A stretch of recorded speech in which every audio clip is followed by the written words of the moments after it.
Having watched my channel a little while, you might ask yourself, is there anything else beside caves, ancient history, and folklore in southern Indiana?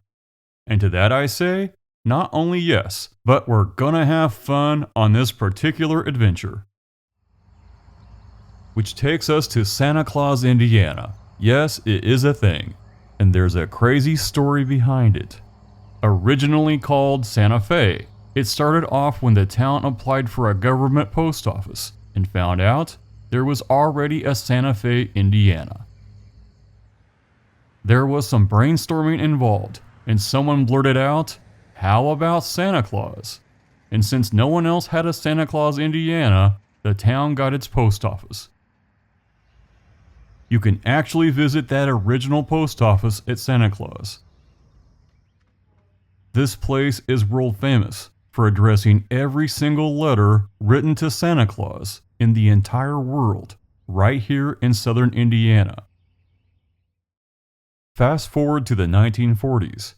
A man, his wife, and 9 kids came to Santa Claus, Indiana, expecting to see Santa, but Santa could not be found.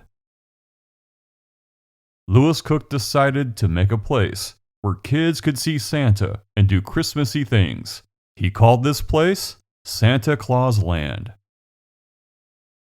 Opened on August 3rd, 1946, it originally started off as a free attraction, and Lewis kept building on it every year. He even got a train that ran through a world of nursery rhymes. Even Hollywood star and future president Ronald Reagan came to visit in 1955. It was the first actual theme park in America. Eventually, the idea came to be, why don't we have more holiday-themed areas in the park, more than just Christmas? And the park was renamed Holiday World. And if you've never been to this 125-acre theme park, it's one of the best-kept secrets in southern Indiana. It has world-class roller coasters, the largest water park in the Midwest, one section completely for kids, and prides itself on being extremely clean. And perhaps the biggest perk, all the free soft drinks you want, all day long, all over the park. While there are 2 large parking areas, it's better to park across East Christmas Boulevard and walk under the tunnel. If you go later in the day, lines are short to get in, but even shorter if you've already bought a ticket online. Simply show your smartphone or printed ticket, and they'll scan you right in at the gate. It's important to note that the entire park is cashless. You can use debit and credit cards, Apple Pay, Google Pay, or Samsung Pay. Or you can go to any of the gift shops or guest services and load cash to a holocash card. The first area you'll encounter is Christmas, and it's customary to get a picture in front of the Santa Claus. This often has a longer line than the one leading into the park itself. The real Santa can be seen walking through the park during the day, sort of like Mickey Mouse at Disney World, except with a long white beard. Along this boulevard is a lot like Main Street USA in Disney World. Except, instead of a big statue of Walt Disney and Mickey Mouse, you'll find a fountain with gigantic Christmas ornaments. You'll find many souvenir shops.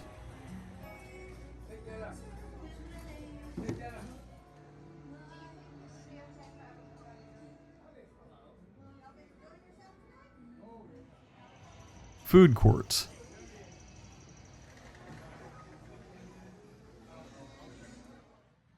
Softer rides for the little kids. Indeed, this was the original, genteel vision of Lewis Koch, but now it is so much more.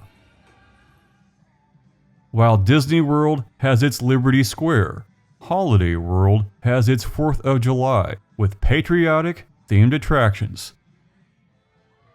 All of them have names harkening back to American history.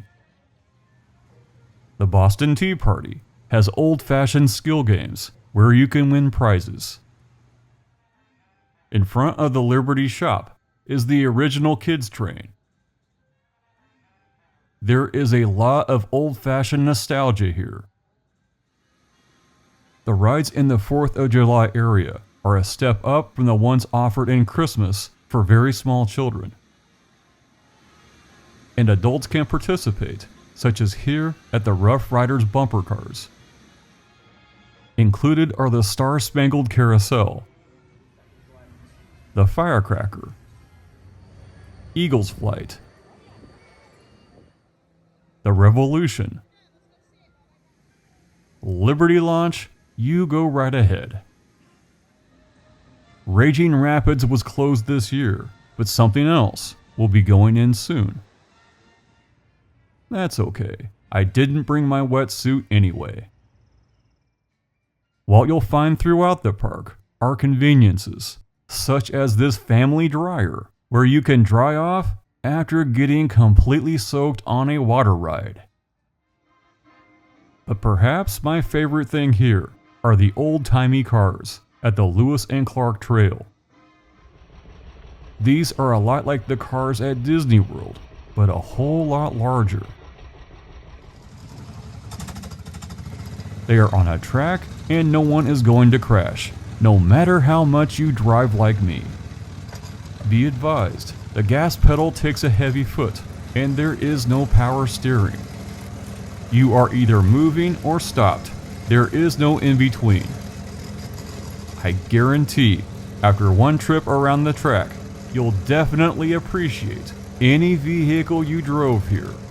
Modern is good.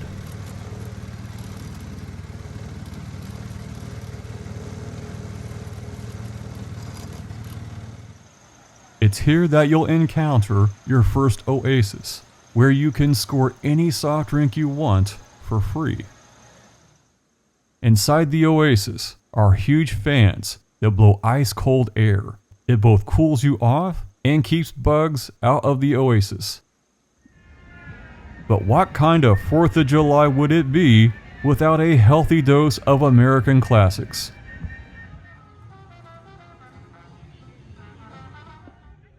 You might be surprised that they also offer gluten-free pizza and snacks. But hands down, the most memorable treat here is that Utterly Blue. Once a Smurf-inspired, blue, soft-served ice cream, it will make your entire tongue blue and worthy of a great picture. But before you hit the huge rides that will dislodge a kidney stone, let's shift over to where the little kids can blow off some steam and you can catch a break at Holodog's Funtown.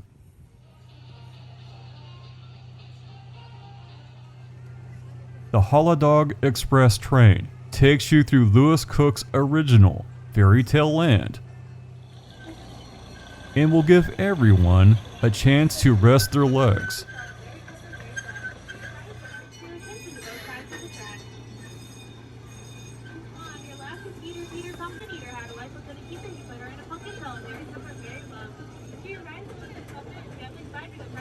How many of these fairy tales can you name?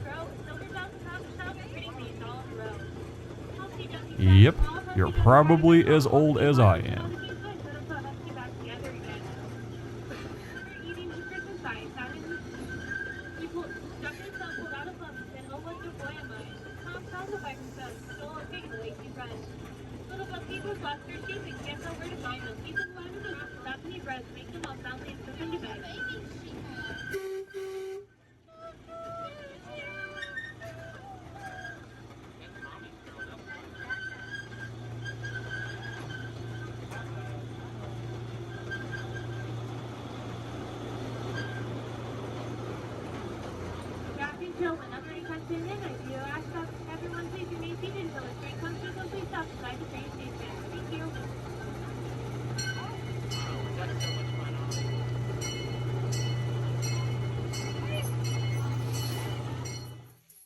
This area has shows for the kids, a playground castle, plenty of places to sit down.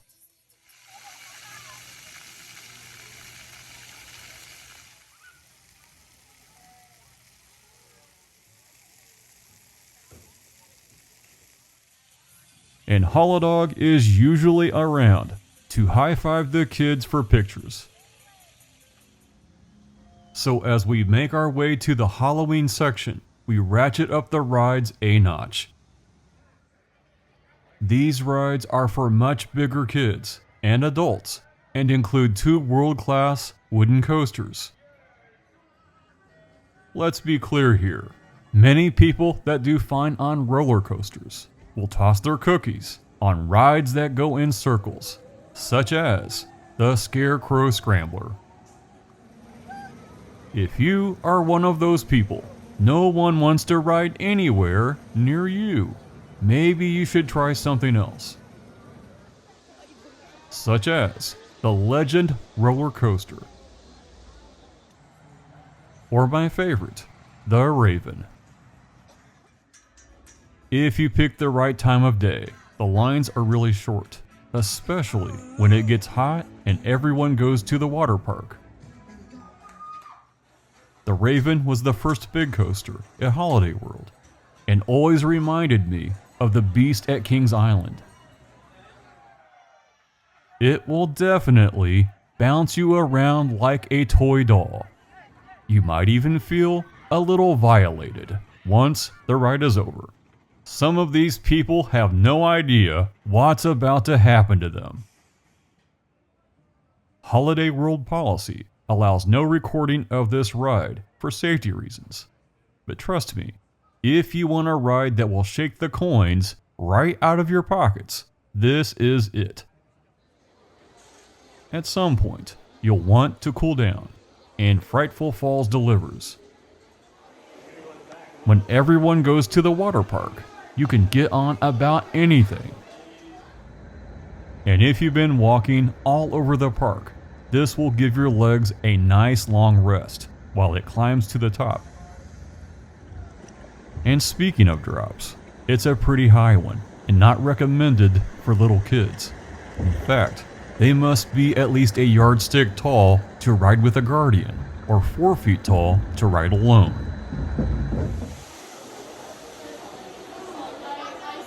You're gonna get wet here, but if it's 98 degrees in the shade, this is your ride of choice. But if you don't try a Goblin Burger, can you really say that you've experienced Halloween at all? I think not. Some people will come early, do all the big rides, and then hit the water park for the rest of the day. If that is your strategy, it's on to the Thanksgiving section of the park. The Voyage is a wooden coaster with an extremely deep drop.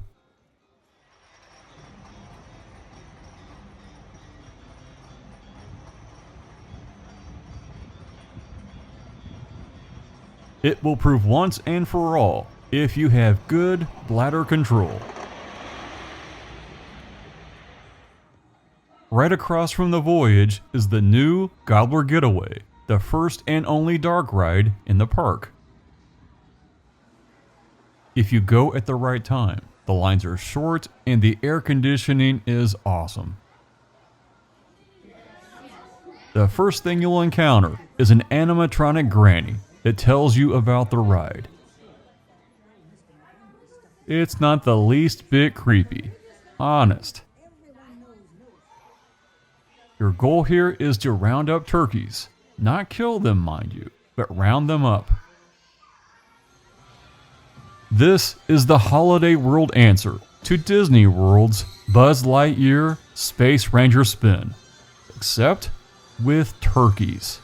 You have a joystick to tag your fugitive turkeys, but you can just sit back and enjoy the ride if you want. The ride is colorful, truly silly, and a totally unscary ride for families. It's a very nice break from the sun. But if you've yet to go to the water park, you might still smell like a wild turkey. Check this out, the turkey whirl, spinning the stuffing out of people like you and I. At the Mayflower, we're back to one of those rides that look simple, but makes some people lose a perfectly good lunch. Can you say, we will rock you? Because it does.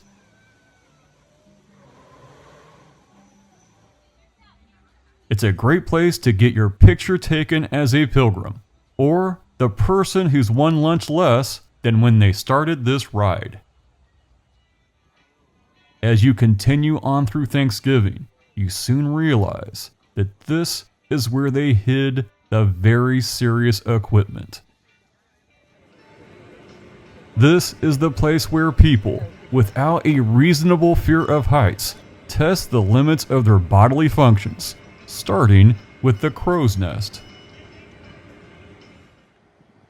And then the flagship coaster of the entire park, the Thunderbird.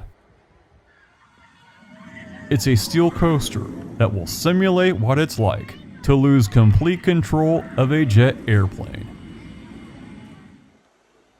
And when you make it off alive, you'll want merchandise to prove to your buddies that you did it.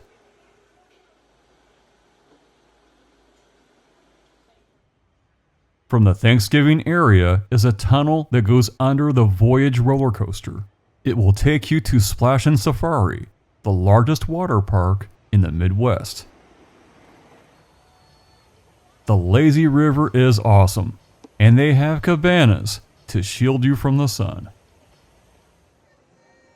There are lots of ways to beat the heat, from water coasters to a wave pool. In fact, there are 15 water attractions. Little kids, families, and adults that have a high tolerance to fear will all find something to love. As a plus, Splash and Safari offers free sunscreen all day long. Holiday World is a great, hidden gem of a theme park, made because one man's kids couldn't see Santa. And because of it, over 1 million people and their children enjoy it each year. Maybe this year is yours.